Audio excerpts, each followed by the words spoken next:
Well, welcome once again to the Expert Spotlight podcast. My name is Gordon Van Wechel. I'm your host.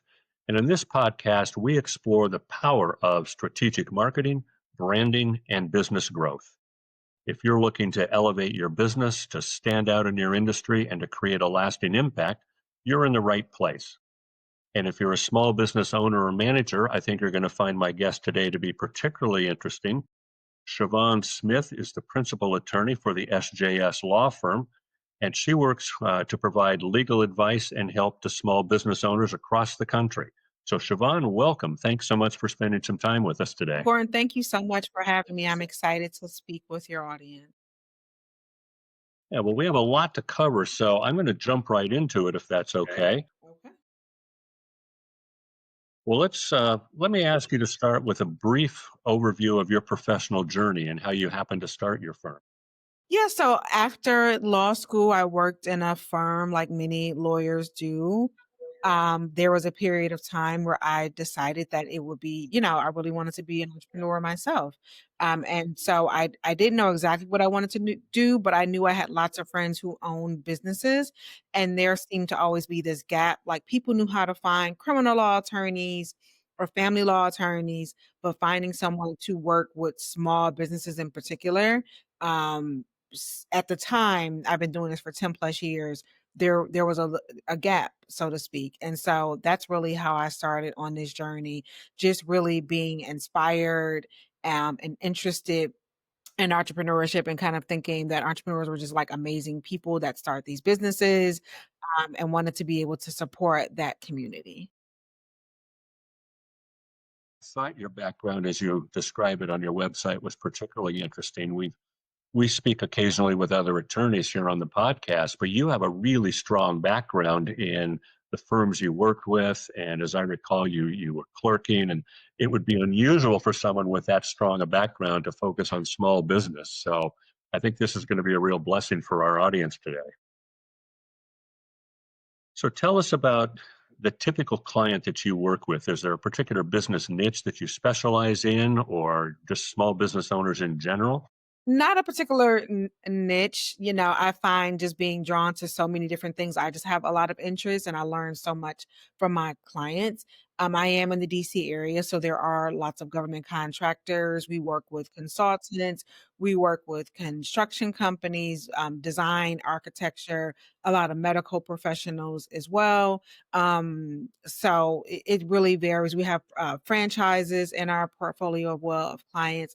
The one thing they have in common is that they're a smaller, mid-sized business and they have legal issues. And some of those things, even across industries, can be similar. Well, typically, what kind of legal issues, once their company is Yes. formed, what other kinds of things do you help them with? Yeah, I love that question. And I remember when I first started my firm, it was educating people because they didn't know. Like you start a business, people say you need an accountant, you need a banker, you need this person, but people didn't, and they knew they needed a lawyer, but they didn't know quite why they needed a lawyer. So first, when I started my practice, I wrote a book, and the title of the book is, why you need a lawyer for your small business, to really educate people on those things. So, as you mentioned, you start your enterprise up, and then it's not a set it and forget it. Obviously you have to think. I think about it this way: you have to sell things to people. How do you sell things to people? You need a contract. So a lot of our work is contracts between, whether they're buying things or selling things, making sure that that language is tight. Okay, now you are able to sell things, you need people to help you do that. So you have employees, you have contractors, and there are a whole host of legal things that come when you have people working with you, whether those are employment laws or making sure you know the difference between employees and contractors. And then, people may not always be happy with what you do, or you may not be happy with them. And so there are all the disputes that come up. Maybe it's a demand letter. Maybe someone missed paying you, or you're a little bit behind on your payments as well. Now your business has grown exponentially. You need space or new space. So there are lease agreements and permits and things to think about when you're in your building. So I always think about it for a business. Just think about the life cycle and the things that you're doing in the business. And really, everywhere along the way, a lawyer can be helpful to you. And then on top of all of that is just kind of general advice. It is, I work with a lot of businesses, I get to see a lot. So being able to just advise clients about things that they may be thinking about doing as well. I think that last point is really important, the transference between different kinds of businesses. So many times as business owners, we kind of get stuck, we're myopically looking at our own business and thinking that we're unique, but there's things we can learn from a lot of different types of businesses. And your experience, I think, would really help cross-pollinate that. That's a great point. You mentioned that you work with companies that deal with government contracts. That's really a special niche all on its own, I would assume. It is. Obviously, there are a whole different set of laws when you're doing work with the government, and different depending on if it's the federal government, if it's various state governments, if it's a city, local government.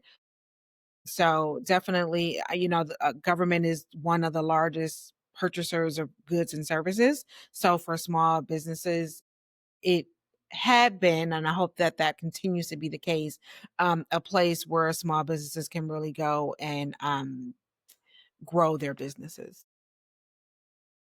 I think a lot of small business owners have the idea that you have to be a certain size or a certain number of years of experience, or there's some sort of special qualification to be able to even qualify for a government contract. Is that the case? No, I mean, certainly there are certifications that make doing business, for instance, if you are a veteran and you are, a veteran owned business, like doing business with certain agencies, that certainly helps. But there are other ways to get into that sort of work. For instance, a larger business may need some specialty that you have, something that you do specifically, and you can team with them on a particular project so they become the prime. Contracting directly with the government, but you are also supporting that project as well.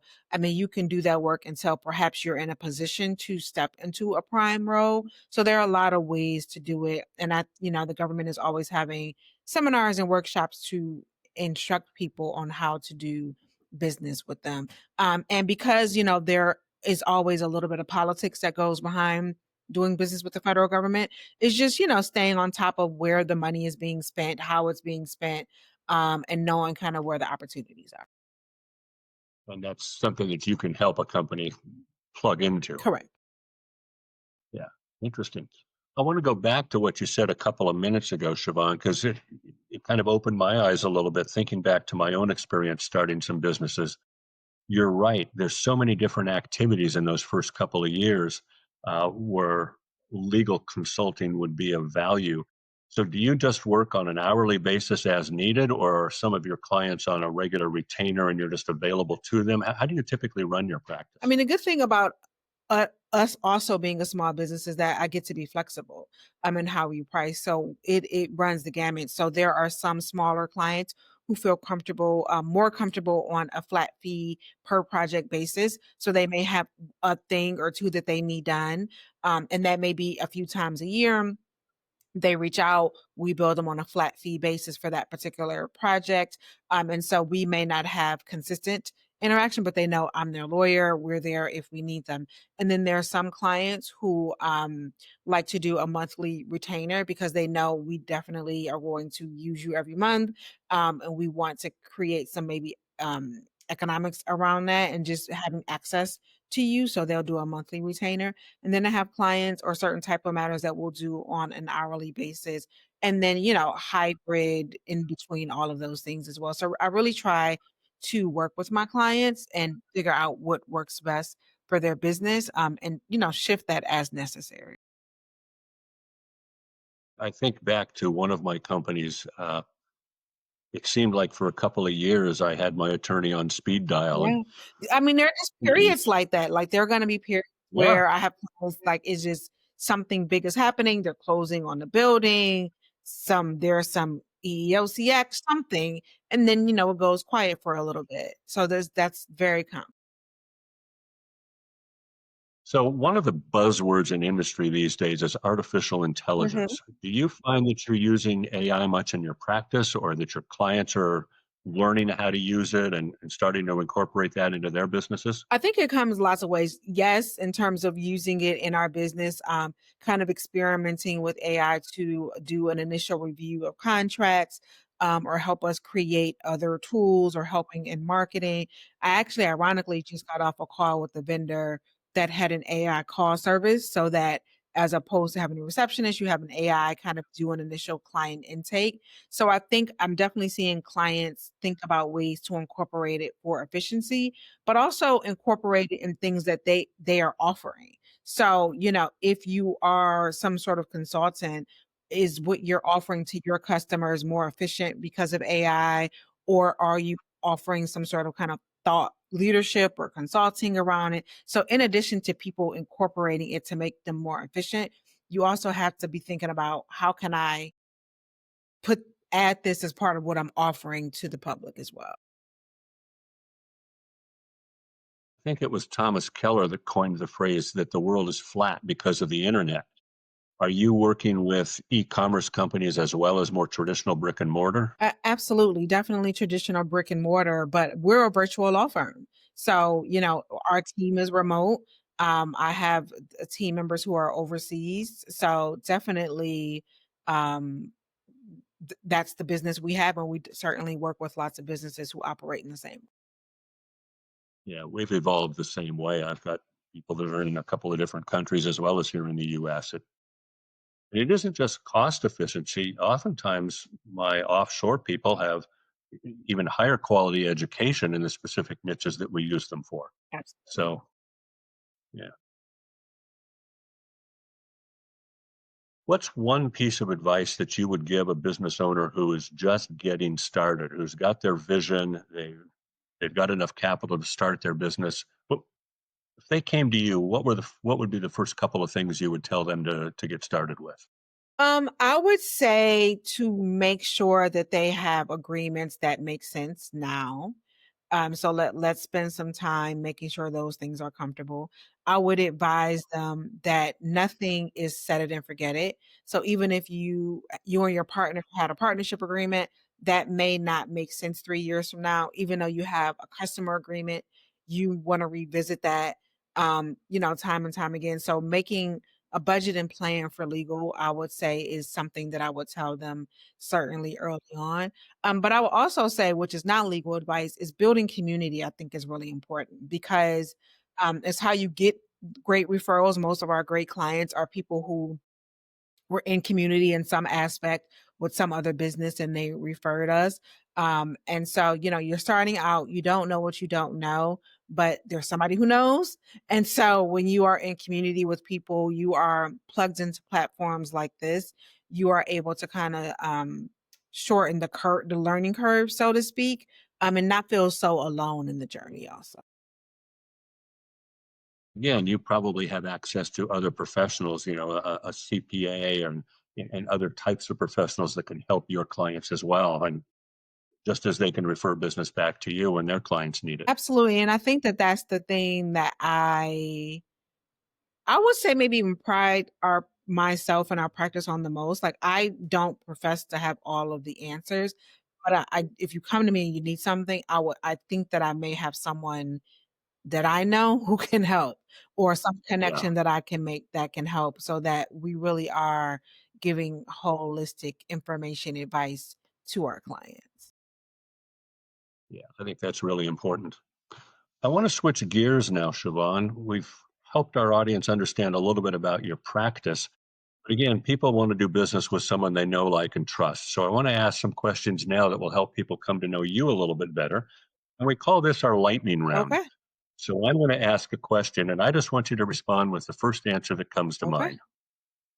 I like it. Coffee or tea? Coffee. Cats or dogs? Neither. Fish. What's a business tool or an asset that you just couldn't live without in your practice? Adobe. Okay. Do you have a favorite book on business or personal growth?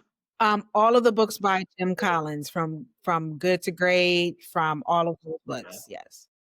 Yeah, good series. Is there a bucket list item that you've already accomplished, a personal bucket list item? Being in business for 10 years. That's a big one.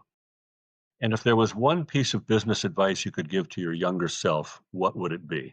It's not business advice, it's just regular advice. Calm down, it'll all work out.